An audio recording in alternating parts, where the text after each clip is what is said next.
नमस्कार मित्रांनो, तुमचे स्वागत आहे. मित्रांनो, आज मी तुम्हाला असा एक चमत्कार सांगणार आहे, जो एका स्वामी भक्ताला आलेला आहे. हा चमत्कार, हा अनुभव तुम्ही नक्की ऐका. स्वामी भक्त म्हणतो. आज मी तुम्हाला माझ्या आयुष्यात घडलेला असा अनुभव सांगणार आहे, जो मी आजही विसरू शकत नाही. ज्याने मला स्वामी समर्थांच्या शक्तीवर अढळ विश्वास दिला. ही गोष्ट सांगताना आजही माझ्या अंगावर काटा येतो. 2 वर्षापूर्वीची ही गोष्ट आहे. माझी आई अचानक खूप आजारी पडली.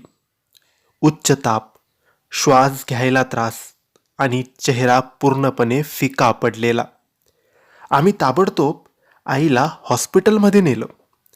डॉक्टरांनी रिपोर्ट पाहून डोकं हलवलं आणि म्हणाले, पुढची रात्र फार कठीण आहे, काळजी घ्या. त्या शब्दांनी माझ्या पायाखालची जमीनच सरकली. माझं मन कोसळलं होतं. त्या रात्री हॉस्पिटलवरून घरी आलो. पण घरी आल्यावरही मनात एकच भीती होती. आईला काही झालं तर. सगळं जग झोपलेलं होतं, पण मी मात्र झोपेचं नाव घेत नव्हतो. रात्री 2:30 वाजले होते. मी घराच्या टेरेसवर बसलेलो होतो. एकटाच होतो. त्या शांत रात्री मी हात जोडून म्हणालो, स्वामी, आता तुमच्याशिवाय कुणी नाही. तुम्ही खरे असाल तर माझ्या आईला वाचवा. डोळ्यातून पाणी वाहत होतं. हृदयात फक्त एकच भावना आणि पूर्ण आत्मसमर्पण होतं. नेमकं 3:30 वाजले. जिथे टेरेसवर पूर्णपणे शांतता होती, तिथे अचानक मला भास झाला की कोणीतरी आहे, शांतपणे माझ्या बाजूला आहे, माझ्या दिशेने चालत आहे. मी दचकलो. घरात सगळे झोपलेले. टेरेसवर कोण येणार? मी मागे वळून पाहिलं, पण तिथे सुद्धा कोणी नव्हतं. शून्य, फक्त काळोख. मी विचारातच होतो की माझ्या अगदी कानाजवळ एक शांत असा आवाज आला. हा आवाज कोणाचा होता? नंतर मी थोडा वेळ झोपलो. झोपेत सुद्धा मला स्वप्नात स्वामी आले आणि म्हणू लागले, घाबरू नकोस, उद्या सकाळी सर्व ठीक होईल. मी लवकर 4:30-5 वाजेच्या दरम्यान झोपेतून उठलो.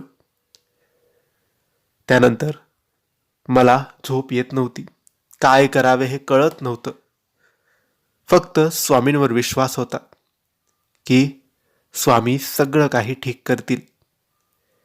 ती शक्ती मला जाणवली होती. त्या शांततेत त्या शक्तीचा प्रभाव एवढा होता की मला वाटलं की स्वामी नक्की माझं ऐकत आहेत आणि माझ्या सोबत आहे. मी सकाळी उठलो, अंघोळ केली, ताबडतोब आईच्या खोलीत गेलो. जिला 2 दिवसापासून ताप होता, ती शांतपणे झोपलेली होती. श्वास पूर्ण स्थिर होता. नंतर 7 वाजता सकाळी तपासलं. ताप पूर्णपणे गायब झालेला. सकाळी हॉस्पिटलला गेलो. डॉक्टरांनी रिपोर्ट पाहून आश्चर्याने विचारलं, काय औषध दिलं रात्री? रुग्णाची स्थिती पूर्णपणे सुधारलेली आहे. मी शांत मनात थोडा आनंदी झालो, कारण मला माहीत होतं ते औषध नव्हतं, ते स्वामी समर्थांचे कृपाशक्तीचं स्वरक्षण होतं. त्या दिवसानंतर एक गोष्ट माझ्या मनावर कोरली गेली. स्वामी समर्थांना बोलवण्यासाठी आपण मंदिरात, केंद्रात, मठात स्वामींच्या समोर जाण्याची गरज नाही. कुठेही असो, फक्त मनापासून हाक मारली, मन खरं असलं की स्वामी स्वतः येतात.